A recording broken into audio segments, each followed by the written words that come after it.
لگ بھگ 11 ماہ سے زیر سماعت ہے۔ ان 11 ماہ کے اندر مرکزی ملزم عمران احمد نیازی صرف 3 بار عدالت کے روبرو پیش ہوئے اور تمام جو الزامات لگائے گئے تھے اور ثبوت پیش کیے گئے تھے ان کا جواب دینے سے قاصر رہے۔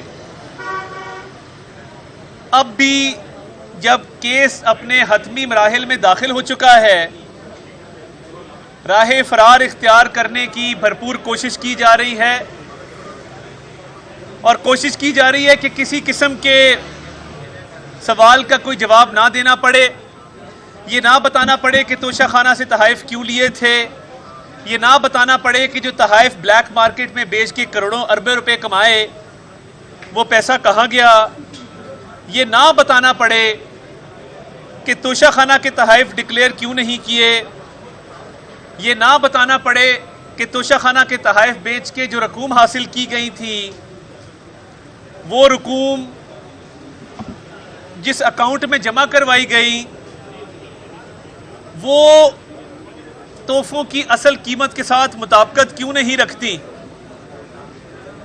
کوئی ایک جرم نہیں ہے، نیازی صاحب کے جرائم کی فہرست بہت طویل ہے اور اتنی طویل ہے کہ 11 ماہ انہوں نے آئیں بائیں شائیں کرنے میں گزار دیے، عدالت کے دائرہ اختیار کو چیلنج کرتے ہوئے، عدالت کے دائرہ اختیار کے ساتھ ساتھ ٹرائل جج پہ عدم اعتماد کرتے ہوئے، ٹرائل کورٹ سے کبھی ہائی کورٹ، ہائی کورٹ سے کبھی سپریم کورٹ، سپریم کورٹ سے کبھی واپس ہائی کورٹ۔ تو یہ جو کلیم اللہ سے سمیع اللہ اور سمیع اللہ سے کلیم اللہ کھیلا جا رہا ہے پچھلے 11 ماہ سے، اس کا کوئی نہ کوئی منطقی انجام ہے۔ اس کیس نے کہیں نہ کہیں جا کے اختتام پذیر ہونا ہے، مگر انہونے واقعات ہو رہے ہیں اور واقعات ایسے ہو رہے ہیں کہ جو پاکستان کی عدالتی تاریخ میں کبھی نہیں ہوئے، کہ آپ عدالت پر دھاوا بھی بولتے ہیں اور پھر فخر کرتے ہیں، کوئی پتہ نہیں پنجوٹا صاحب ہیں، میں نہیں جانتا، کبھی اپنی کمیونٹی میں دیکھا نہیں ان کو، وہ جج سے زبان درازی بھی کرتے ہیں، بدتمیزی بھی کرتے ہیں، ان کو انڈر پریشر لانے کی بھی کوشش کرتے ہیں، کیونکہ جواب ہے نہیں، سوال کچھ پوچھا جاتا ہے، جواب کچھ دیا جاتا ہے۔ تو ہم تو پہلے دن سے کہہ رہے ہیں کہ میاں نواز شریف بے گناہ تھے، ان کی بیٹی بے گناہ تھی، مگر بیٹی کی انگلی پکڑ کے وہ روز عدالت میں میرٹ پہ اپنا کیس آرگیو کرتے تھے، انہوں نے ایک دن بھی التوا کی درخواست نہیں دی، ایک دن بھی عدالت کی کارروائی کو ملتوی کرنے کی درخواست نہیں دی اور عدالت کے سامنے تفصیل کے ساتھ اپنا سارا کیس رکھا۔ تو آج میں یہ سمجھنے سے قاصر ہوں کہ آپ دوسری دفعہ سپریم کورٹ کیسے جا سکتے ہیں، یعنی آپ ان کی امید کا لیول دیکھیں کہ یہ سپریم کورٹ دوسری مرتبہ گئے ہیں۔ پہلی مرتبہ سپریم کورٹ کا بینچ تھا جسٹس یحییٰ افریدی اور جسٹس مسرت ہلالی پر مشتمل، جس نے کہا کہ سپریم کورٹ کا ٹرائل کے مقدمے میں مداخلت کرنا نہیں بنتا، ہم یہ معاملہ واپس اسلام آباد ہائی کورٹ بھجوا رہے ہیں، اسلام آباد ہائی کورٹ اس مقدمے پر فیصلہ کرے۔ اب آج عمران نیازی کو کورٹ میں پوچھا گیا کہ یہ گواہان کی جرح مکمل ہونے کے بعد 342 کی سٹیٹمنٹ ہے، یہ جواب ہیں، یہ سوال ہیں جن کے جواب آپ نے دینے ہیں، یہ سوال آپ 35 سوال اس کا جواب دیں۔ اب بہانے سنیں، یہ بڑا دلچسپ آج مکالمہ عدالت میں ہوا، بہانے سنیں، مجھے عاشورہ کے دوران یہ سوال ملے تھے، میں پڑھ نہیں سکا، نمبر 1۔ نمبر 2، مجھے اپنے اکاؤنٹنٹ سے مشورہ کرنا ہے۔ نمبر 3، میرے پہ 100 سے زائد کیس ہیں، میں اس کیس پہ توجہ نہیں دے سکا۔ پہلا سوال کیا ہے کہ کیا فارم بی آپ کا ہے؟ اس کا جواب ہاں یا نہ میں آتا ہے۔ اب مجھے تو اپنے فارم بی پہ ہاں یا نہ جواب دینے کے لیے کسی اکاؤنٹنٹ کی ضرورت نہیں ہے، میں خود جواب دے سکتا ہوں کہ ہاں یہ فارم بی میرا ہے۔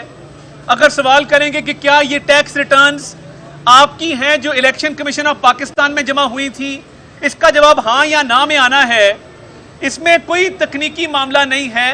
کیس جب اپنے آخری مراحل میں داخل ہے, اس طرح کے ہیلے بہانے, وہ بچے نہیں کہتے کہ جی وہ بلی میرا ہوم ورک کھا گئی تھی, میں ہوم ورک نہیں کر سکا, اس پہ پانی گر گیا تھا.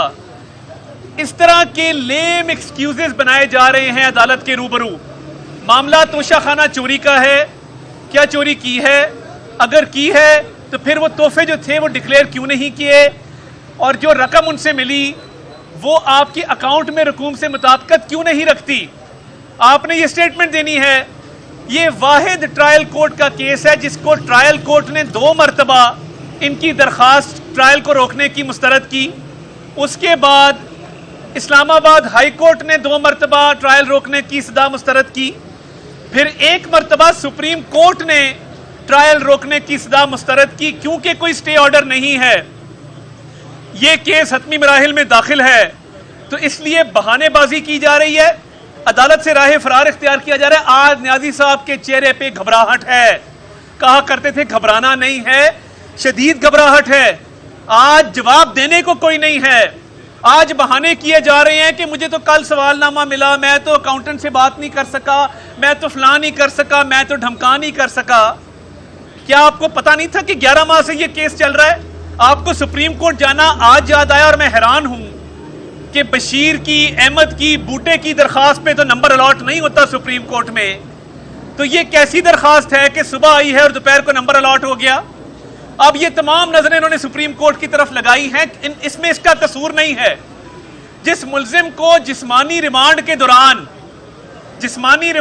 دوران رہائی مل جائے سپریم کورٹ سے, اس کا تو بار بار دل کرے گا, اس کا جی چاہے گا کہ مجھے روز روز ایسی عنایات کرامات میرے پر ہوں, مجھے روز بلایا جائے اور کہا جائے گڈ ٹو سی یو, کیا خوب لگ رہے ہیں, کہاں سے آ رہے ہیں, ٹرائل کورٹ سے آ رہے ہیں, جائیں معاف کیا. اس طرح کا معاملہ نہیں ہوگا. ٹرائل کورٹ کو بار بار روکنا, بہانے بازی کرنا, جواب نہ دینا. اب آپ کی 342 کی سٹیٹمنٹ ہے جو تمام گواہان کے بیانات قلم بند ہونے کے بعد, دونوں سائیڈوں کی جرح مکمل ہونے کے بعد ملزم کو موقع دیا جاتا ہے کہ وہ اپنی صفائی میں کچھ کہے. اگر آپ کے پاس صفائی میں کہنے کو کچھ نہیں ہے بہانوں کے علاوہ, تو پھر تو یہ کیس ختم ہو جانا چاہیے اور کوئی نہ کوئی فیصلہ اس کا ہو جانا چاہیے. ورنہ اس کا انجام بھی وہی ہوگا کہ 6 سال فورن فنڈنگ کا کیس چلا. اب نہ کوئی بہانہ ہے نہ کوئی عذر ہے. آپ نے اپنی صفائی میں جو کہنا ہے وہ کہہ چکے ہیں. بار بار آپ کے وکیل بھاگتے ہیں درخواستیں بنا کے سپریم کورٹ اور ہائی کورٹ میں. معاملہ ٹرائل کورٹ میں چل رہا ہے. اگر کوئی پاکستانی شہری جس کو وہ لاڈلا پن کا درجہ حاصل نہیں ہے نیازی کی طرح, اس کا ٹرائل چل رہا ہو, تو اس کے پاس ایک آپشن ہوتا ہے کہ جب اس کو سزا ہو جائے وہ تب ہائی کورٹ یا سپریم کورٹ میں جاتا ہے. درجہ بدرجہ سزا کی اپیل ہوتی ہے اسلام آباد ہائی کورٹ, وہاں سے پھر آگے سپریم کورٹ میں ہوتی ہے. یہ واحد کیس ہے جہاں پہ ٹرائل کے دوران اسلام آباد ہائی کورٹ جایا جا رہا ہے. یہ واحد کیس ہے جہاں پہ ٹرائل کے دوران 2 مرتبہ سپریم کورٹ جایا جا رہا ہے. اعلیٰ عدلیہ کیوں مداخلت کرتی ہے ان کیسز کے اندر؟ توشہ خانہ کا اوپن اینڈ شٹ کیس ہے. ایک ملزم جو 342 کی سٹیٹمنٹ جو اپنی دفاع میں صفائی کا جو آخری حق حاصل ہے وہ اویل نہیں کرنا چاہتا, وہ اپنی صفائی نہیں دینا چاہتا, وہ اپنی سٹیٹمنٹ ریکارڈ نہیں کرانا چاہ رہا, اس لیے بہانے بازی سے کام لے رہا ہے. اور اس طرح کے فضول بہانے میرا خیال ہے پاکستان کی عدالتی تاریخ میں کسی نے نہیں لگائے ہوں گے کہ میری اکاؤنٹنٹ سے بات نہیں ہو رہی, مجھے کل سوال نامہ آپ کا موصول ہوا ہے. اعلیٰ عدلیہ کی مداخلت بار بار کروانے کی جو کوشش کی جا رہی ہے, اس کو پتہ ہے کہ یہ چور ہے, پتہ ہے کہ توشہ خانہ کی چوری کی ہے, تحفے ڈکلیئر نہیں کیے, پتہ ہے کہ جو علی ظفر, اب دیکھیں علی ظفر صاحب ان کے وکیل ہیں, انہوں نے الیکشن کمیشن کی پروسیڈنگ میں مانا کہ ہم نے یہ تحفے بیچے ہیں, مانا کہ تحفے بیچ کے رقوم حاصل کر کے بینک الفلاح کے اکاؤنٹ میں جمع کرائی ہیں. اب وہ جو اکاؤنٹ ہے اس میں اتنی رقم آئی نہیں جتنی کلیم کی جا رہی ہے. علی ظفر صاحب ہمارے وکیل تو نہیں ہیں, ان کے اعترافی بیان موجود ہیں. تو اب 11 ماہ آپ نے, یہ اتنا سا ٹرائل تھا, یہ 3 مہینے سے اوپر کا ٹرائل نہیں تھا توشہ خانہ کا, آپ نے 11 ماہ چلایا ٹیکنیکلٹی پہ کھیل کے کہ میں نے چوری کا جواب نہیں دینا, میں نے نان ڈیکلریشن کا جواب نہیں دینا, میں نے اثاثے چھپائے ہیں, میں جواب دینے سے قاصر ہوں. جو اکاؤنٹ میں پیسے آئے وہ کم کیوں آئے میں بتانے سے قاصر ہوں. مگر آج پھر وہی روش ہے کہ آپ میرٹ پہ کیس آرگیو نہیں کروانا چاہتے, تکنیکی بنیادوں پہ اس کو ایک انڈیفینٹ پیریڈ کے لیے تاخیر کا شکار کرنا چاہتے ہیں, اس کو ڈیلے کرنا چاہتے ہیں تاکہ آپ سزا سے بچ سکیں, تاکہ یہ کورٹ فیصلہ کرے ہی کوئی نہ. یعنی آپ کے پاس صفائی میں اگر کہنے کو کچھ نہیں ہے اور سپریم کورٹ میں کیا درخواست دے رہے ہیں, ہمیں جج پہ اعتماد نہیں ہے. اسلام آباد ہائی کورٹ کا جو فیصلہ ہے جس میں انہوں نے کہا کہ ہم ٹرانسفر اپلیکیشن کا فیصلہ کریں گے, ابھی وہ فیصلہ مکمل طور پہ نہیں آیا, وہ انٹرم فیصلہ آیا ہے. اس انٹرم فیصلے کو سپریم کورٹ میں چیلنج کر دیا, نمبر الاٹ ہو گیا. ایک عام آدمی کی انٹرم ریلیف کے خلاف درخواست یا انٹرم آرڈر کے خلاف درخواست تو انٹرٹین نہیں ہوتی, تو ان کی درخواست کیسے انٹرٹین ہو رہی ہے؟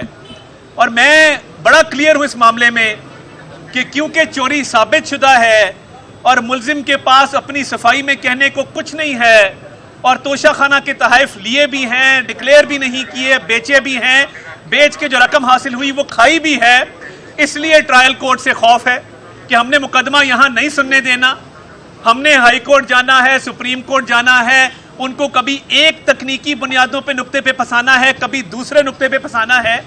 تکنیکی بنیادوں کے علاوہ اعلیٰ عدلیہ میں جانے کا کوئی جواز نہیں ہے. اتنی سی بہادری ہوتی, اتنی سی دلیری ہوتی, یا اتنا سا خوف خدا ہوتا, یا اتنی سی غیرت ہوتی, تو آج میرٹ پہ اپنا کیس آرگیو کرتے, میرٹ پہ بتاتے کہ چوری ہوئی ہے کہ نہیں ہوئی. اس طرح کے فضول بہانے کر کے راہ فرار اختیار کر کے اعلیٰ عدلیہ کا دروازہ نہ کھٹکھٹاتے. کیا اب یہاں تک نوبت آ گئی ہے کہ جو آخری موقع ہے اپنے صفائی میں, اپنے حق میں ایک سٹیٹمنٹ دینے کا, اس میں بھی سپریم کورٹ کو کہا جا رہا ہے سٹے دے دیں, اور آج کس حیثیت سے ان کے وکلا سپریم کورٹ کے چیف جسٹس کو ملے؟ میں یہ سوال کرنا چاہتا ہوں, کیا یہ فیسلٹی, کیا یہ سہولت تمام تر جو سائلین ہیں ان کے وکلا کو حاصل ہے؟ کیا کسی بھی سائل کا وکیل اٹھ کے سپریم کورٹ کے چیف جسٹس کا دروازہ کھٹکھٹا کے اندر جا کے ریلیف کی صدا کر سکتا ہے؟ کیا اس کورٹ میں موجود تمام سائلین ان کو کہا جائے کہ وہ اپنے وکلا کو کہیں کہ آؤ سپریم کورٹ چلیں اور چیف جسٹس سے ٹائم مانگیں اور چیف جسٹس سے مداخلت کی درخواست کریں؟ کیا جب کیس اپنے حتمی مراحل میں داخل ہو چکا ہو اور ایسا داخل ہو چکا ہو کہ ملزم کی جو آخری ایک سٹیٹمنٹ ہے صفائی کی وہ داخل ہونی ہو, اس سٹیج پہ کیا چیف جسٹس سے ملاقات کر کے یہ استدعا جائز طور پہ کی جا سکتی ہے مداخلت کی؟ کس حیثیت میں ان کے وکلا چیف جسٹس کو ملے اور کیوں ملے, اور چیف جسٹس نے ان سے ملنے سے انکار کیوں نہ کیا؟ اور اگر یہ کیس اس سٹیج پہ ہے تو ان کو جج پہ عدم اعتماد اب یاد آیا کہ جب کیس حتمی مراحل میں داخل ہو چکا ہے؟ کیا ان کو چیف جسٹس سے ملاقات اب یاد آئی؟ کیا تمام سائلین کی درخواستیں صبح دائر ہوں دوپہر نمبر لگ جاتا ہے؟ اور کیا ان کے وکلا کو چیف جسٹس کے چیمبر میں بلوا کر ملوایا جاتا ہے؟ ایک ایسا انڈر ٹرائل اکیوزڈ, ایک ایسا ملزم جس کا مقدمہ زیر سماعت ہے, اس کے وکیلوں کا چیف جسٹس سے ملاقات کرنا ہی میں سمجھتا ہوں کہ غیر قانونی ہے. چیف جسٹس کو ان کو ہیئرنگ نہیں دینی چاہیے تھی, چیف جسٹس کو یہ ملاقات کیس کی اس سٹیج پہ نہیں کرنی چاہیے تھی.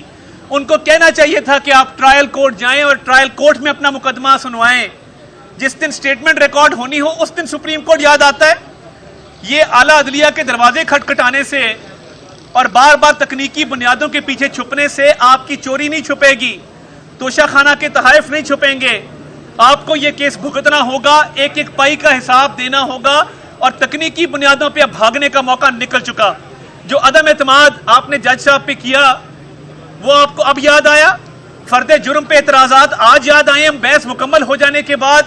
تو میں سمجھتا ہوں کہ عمران نیازی کے پاس اب صفائی دینے کو کچھ نہیں ہے, چوری ثابت شدہ ہے, راہ فرار اختیار کی جا رہی ہے, تکنیکی بنیادوں پہ کبھی سپریم کورٹ سے مداخلت کا کہا جا رہا ہے, کبھی ہائی کورٹ سے, مگر وہ ٹرائل کورٹ میں اپنا مقدمہ سنوانا نہیں چاہتے, نہ اس کو آگے لے جانا چاہتے ہیں, کیونکہ یہ چوری ثابت شدہ ہے, ان کے پاس جواب دینے کو کوئی نہیں ہے. بہت شکریہ.